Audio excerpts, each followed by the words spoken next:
ओम शांति। 16 जनवरी 2023 के महावाक्य हैं, मीठे बच्चे, जितना जितना दूसरों को ज्ञान सुनाएंगे उतना तुम्हारी बुद्धि में ज्ञान रिफाइन होता जाएगा। इसीलिए सर्विस जरूर करनी है। प्रश्न, बाप के पास 2 प्रकार के बच्चे कौन से हैं? उन दोनों में अंतर क्या है? उत्तर, बाप के पास एक हैं लगे सोतेले बच्चे, दूसरे हैं सगे मातेले बच्चे। लगे बच्चे मुख से सिर्फ बाबा मम्मा कहते, लेकिन श्रीमत पर पूरा नहीं चल सकते, पूरा पूरा बलिहार नहीं जाते। सगे बच्चे तो तन मन धन से पूर्ण समर्पण अर्थात ट्रस्टी होते हैं, कदम कदम श्रीमत पर चलते हैं। लगे बच्चे सेवा ना करने के कारण चलते चलते गिर पड़ते हैं, संशय आ जाता है। सगे बच्चे पूरा निश्चय बुद्धि होते हैं। गीत, बचपन के दिन भुला ना देना। ओम शांति। बाप बच्चों को समझाते हैं। कौन सा बाप? वास्तव में दोनों बाप हैं। एक रूहानी जिसको बाबा कहा जाता, दूसरा जिस्मानी जिसको दादा कहा जाता। यह तो सभी सेंटर्स के बच्चे जानते हैं कि हम बाप दादा के बच्चे हैं। रूहानी बाप शिव है, वह है सभी आत्माओं का बाप, और ब्रह्मा दादा है सारे मनुष्य सीजरे का हेड। उनके तुम आकर बच्चे बने हो। उनमें भी कोई तो पक्के सगे हैं, कोई फिर लगे भी हैं। मम्मा बाबा तो दोनों ही कहते हैं, परंतु लगे बलि नहीं चढ़ सकते। बलि ना चढ़ने वालों को इतनी ताकत नहीं मिल सकती, अर्थात अपने बाप को तन मन धन का ट्रस्टी नहीं बना सकते। श्रेष्ठ बनने के लिए उनकी श्रीमत पर नहीं चल सकती। सगे बच्चों को सूक्ष्म मदद मिलती है, परंतु वह भी बहुत थोड़ी है। भल सगे भी हैं, परंतु उनको भी अभी पक्के नहीं कहेंगे जब तक रिजल्ट नहीं निकली है। भल यहाँ रहते भी हैं, बहुत अच्छे हैं, सर्विस भी करते हैं, फिर भी गिर पड़ते हैं। यह है सारी बुद्धि योग की बात। बाबा को भूलना नहीं है। बाबा इस भारत को बच्चों की मदद से स्वर्ग बनाते हैं। गाया हुआ भी है शिव शक्ति सेना। हरेक को अपने से बात करनी है, बरोबर हम शिव बाबा के एडॉप्टेड चिल्ड्रन हैं। बाप से हम स्वर्ग का वर्षा पा रहे हैं। द्वापर से लेकर हमने जो लौकिक बाप का वर्षा पाया है, वह नर्क का ही पाया है। दुखी होते आए हैं। भक्ति मार्ग में तो है ही अंधश्रद्धा। जब से भक्ति शुरू हुई है, तब से जो जो वर्ष बीता हम नीचे उतरते आए। भक्ति भी पहले अव्यभिचारी थी, एक की पूजा करते थे, उसके बदले अब अनेकों की पूजा करते आए हैं। अब ये सब बातें ऋषि मुनि साधु संत आदि नहीं जानते कि भक्ति कब शुरू होती है। शास्त्रों में भी है ब्रह्मा का दिन और ब्रह्मा की रात। भल ब्रह्मा सरस्वती ही लक्ष्मी नारायण बनते हैं, परंतु नाम ब्रह्मा का दिया है। ब्रह्मा के साथ बच्चे भी बहुत हैं। लक्ष्मी नारायण के बच्चे तो बहुत नहीं होंगे। प्रजापिता भी उनको नहीं कहेंगी। अब नई प्रजा बन रही है। नई प्रजा होती ही है ब्राह्मणों की। ब्राह्मण ही अपने को ईश्वरीय संतान समझते हैं। देवता तो नहीं समझेंगे, उनको चक्र का ही पता नहीं। अभी तुम जानते हो हम शिव बाबा के बच्चे बने हैं। उन्होंने ही हमें 84 का चक्र समझाया है। उनकी मदद से हम भारत को फिर से दैवी पावन राजस्थान बना रहे हैं। यह बड़ी समझ की बात है। किसको समझाने की भी हिम्मत चाहिए। तुम हो शिव शक्ति पांडव सेना। पंडे भी हो, सबको रास्ता बताते हो। तुम्हारे बिगर रूहानी स्वीट होम का रास्ता कोई बता ना सके। वह पंडे लोग तो करके अमरनाथ पर कोई तीर्थ पर ले जाते हैं। तुम बीके तो एकदम सभी से दूर परमधाम ले जाते हो। वह जिस्मानी गाइड है धक्के खिलाने वाली। तुम सभी को बाप के पास शांति धाम ले जाते हो। तो सदैव यह याद करना पड़े, हम भारत को फिर से दैवी राजस्थान बना रहे हैं। ये तो कोई भी मानेंगे। भारत का आदि सनातन देवी देवता धर्म था। भारत सतयुग में बेहद का दैवी पावन राजस्थान था। फिर पावन क्षत्रिय राजस्थान बना। फिर माया की प्रवेशता होने से आसुरी राजस्थान बन जाता है। यहाँ भी पहले राजा रानी राज्य करते थे, परंतु बिगर लाइट के ताज वाली राजाई चलती आई है। दैवी राजस्थान के बाद हुआ आसुरी पतित राजस्थान।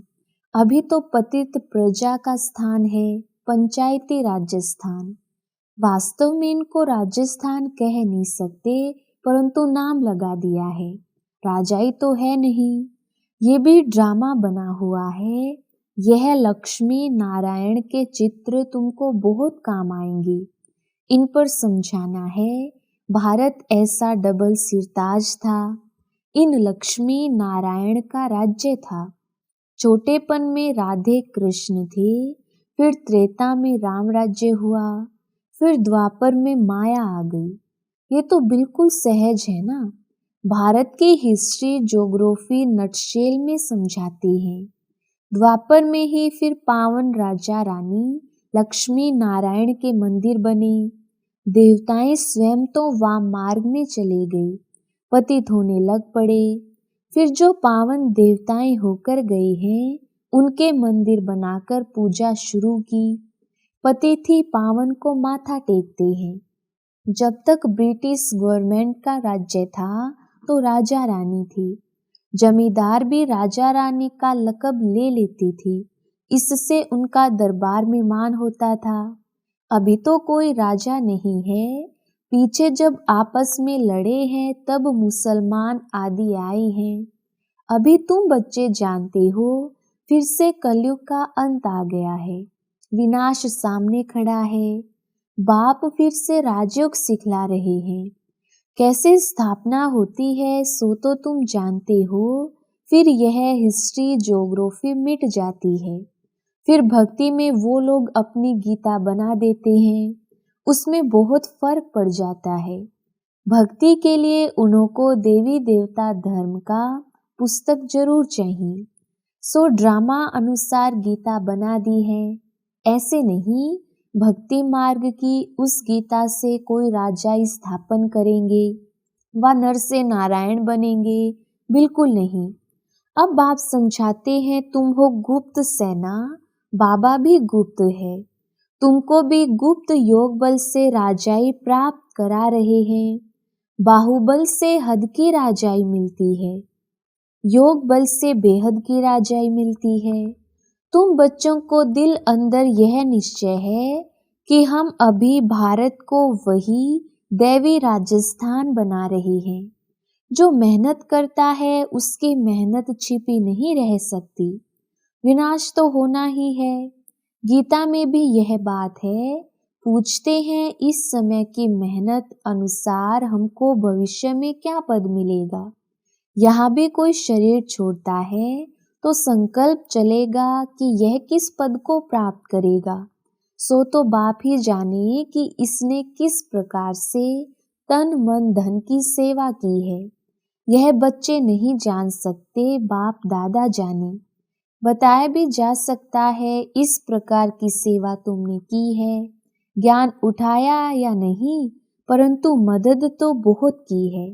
जैसे मनुष्य दान करते हैं तो समझते हैं संस्था बहुत अच्छी है, अच्छा कार्य कर रही है, परंतु मेरे में पावन रहने की ताकत नहीं है।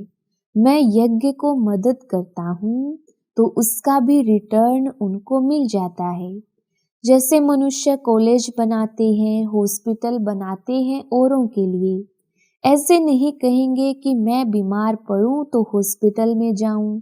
जो कुछ बनाते हैं दूसरों के लिए तो उसका फल भी मिलता है, उसको दान कहा जाता है। यहाँ फिर क्या होता है? आशीर्वाद देते हैं तुम्हारा लोक परलोक सुहेला हो, सुखी हो लोक और परलोक। सो तो इस संगम युग की बात है। यह है मृत्यु लोक का जन्म, और मृत्यु लोक अमर लोक दोनों जन्म सफल हो।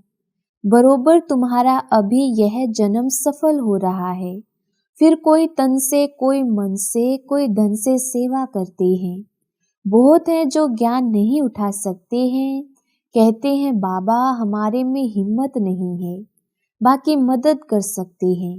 तो बाप बताएंगे कि तुम इतना धनवान बन सकते हो। कोई भी बात हो तो पूछ सकते हो। फॉलो फादर करना है तो पूछना भी उनसे है। इस हालत में हम क्या करें? श्रीमत देने वाला बाप बैठा है, उनसे पूछना है, छिपाना नहीं है, नहीं तो बीमारी बढ़ जाएगी। कदम कदम श्रीमत पर ना चले तो रोला पड़ जाएगा। बाबा कोई दूर थोड़े ही है, सम्मुख आकर पूछना चाहिए। ऐसे बाप दादा के पास घड़ी घड़ी आना चाहिए। वास्तव में ऐसे मोस्ट बिलव्ड बाप के साथ तो इकट्ठा रहना चाहिए। साजन को चटक जाना चाहिए। वह है जिस्मानी, यह है रूहानी।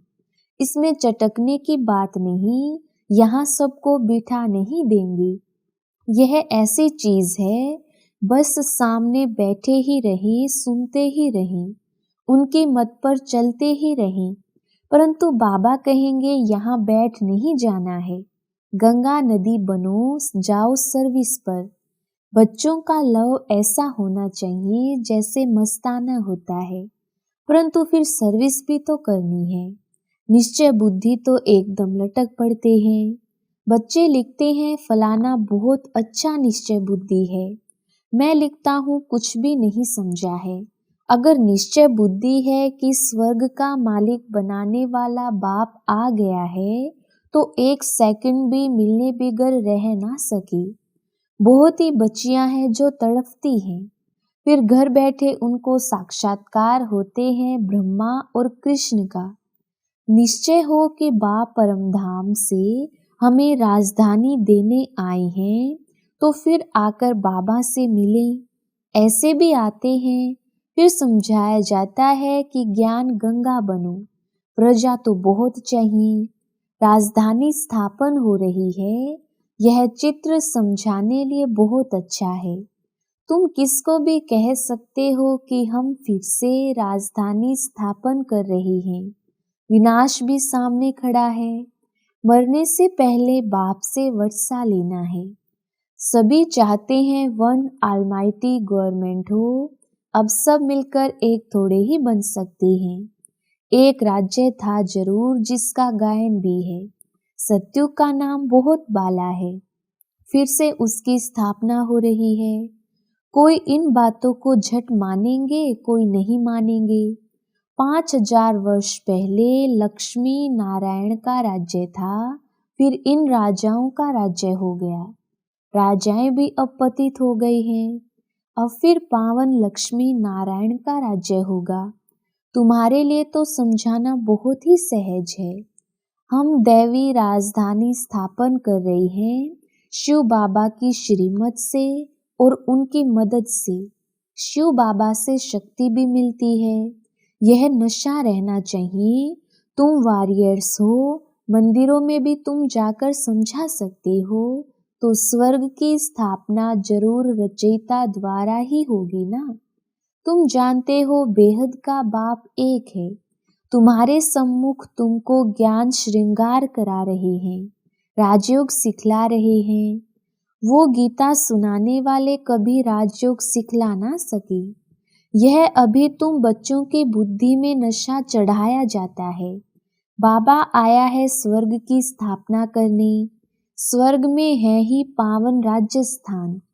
मनुष्य तो लक्ष्मी नारायण के राज्य को ही भूल गए हैं। अब बाप सम्मुख बैठ समझाते हैं। तुम कोई भी गीता पाठशाला आदि में चले जाओ, सारी हिस्ट्री, ज्योग्राफी अथवा 84 जन्मों का समाचार कोई सुना ना सके। लक्ष्मी नारायण के चित्र साथ राधे कृष्ण का भी हो तो समझाने में सहज होगा। यह है करेक्ट चित्र। लिखत भी उनकी अच्छी हो। तुम्हारी बुद्धि में सारा चक्र याद है, साथ में चक्र को समझाने वाला भी याद है। बाकी निरंतर याद के अभ्यास में मेहनत बहुत है। निरंतर याद ऐसी पक्की हो जो अंत में कोई कीचड़ पट्टी याद ना आए। बाप को कभी भूलना नहीं है। छोटे बच्चे बाप को बहुत याद करते हैं, फिर बच्चा बड़ा होता है तो धन को याद करते हैं। तुमको भी धन मिलता है जो अच्छी रीति धारण कर फिर दान करना चाहिए। पूरा फिलैंथ्रोपिस्ट बनना है। मैं सम्मुख आकर राजयोग सिखाता हूँ। वह गीता तो जन्म जन्मांतर पढ़ी, कुछ भी प्राप्ति नहीं हुई। यहाँ तो तुमको नर से नारायण बनाने के लिए यह शिक्षा दे रहा हूँ। वहाँ है भक्ति मार्ग।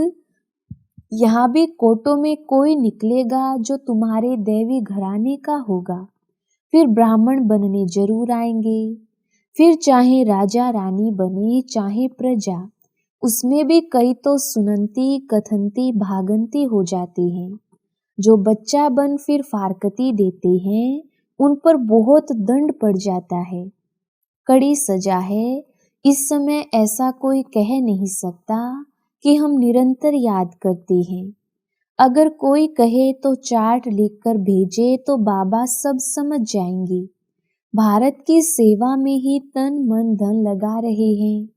लक्ष्मी नारायण का चित्र हमेशा पॉकेट में पड़ा हो। बच्चों को बहुत नशा होना चाहिए। सोशल वर्कर्स तुम्हारे से पूछते हैं, तुम भारत की क्या सेवा कर रहे हो? बोलो, हम अपने तन मन धन से भारत को दैवी राजस्थान बना रहे हैं। ऐसी सेवा और कोई कर नहीं सकता। तुम जितनी सर्विस करेंगे उतनी बुद्धि रिफाइन होती जाएगी। ऐसे भी बहुत बच्चे हैं जो ठीक रीति नहीं समझा सकते हैं, तो नाम बदनाम होता है। कोई कोई में क्रोध का भूत भी है, तो यह भी डिस्ट्रैक्टिव काम किया ना। उनको कहेंगे तुम अपना मुंह तो देखो, तुम लक्ष्मी या नारायण को वरने लायक बने हो। ऐसे जो आबरू गवाने वाले बच्चे हैं, वह क्या पद पाएंगे? वह प्यादों की लाइन में आ जाते हैं। तुम भी सेना हो ना। अच्छा, मीठे मीठे सिकिलधे बच्चों प्रति माता पिता बाप दादा का याद प्यार और गुड मॉर्निंग। रूहानी बाप की रूहानी बच्चों को नमस्ते। हम रूहानी बच्चों की रूहानी बाप दादा को याद प्यार, गुड मॉर्निंग और नमस्ते जी। धारणा के लिए मुख्य सार। पहला पॉइंट, अविनाशी ज्ञान रत्नों का महादानी बनना है। तन मन धन से भारत को स्वर्ग बनाने की सेवा करनी है। दूसरा पॉइंट, कोई भी डिस्ट्रैक्टिव कार्य नहीं करना है, निरंतर याद के अभ्यास में रहना है। वरदान, एक रस और निरंतर खुशी की अनुभूति द्वारा नंबर 1 लेने वाले अखुट खजाने से संपन्न भव। विस्तार, नंबर 1 में आने के लिए एक रस और निरंतर खुशी की अनुभूति करते रहो। किसी भी झमेले में नहीं जाओ। झमेले में जाने से खुशी का झूला ढीला हो जाता है, फिर तेज नहीं झूल सकते। इसलिए सदा और एक रस खुशी के झूले में झूलते रहो। बाप दादा द्वारा सभी बच्चों को अविनाशी अखुट और बेहद का खजाना मिलता है, तो सदा उन खजानों की प्राप्ति में एक रस और संपन्न रहो। संगम युग की विशेषता है अनुभव। इस युग की विशेषता का लाभ उठाओ। स्लोगन, मनसा महादानी बनना है तो रूहानी स्थिति में सदा स्थित रहो। अच्छा, ओम शांति।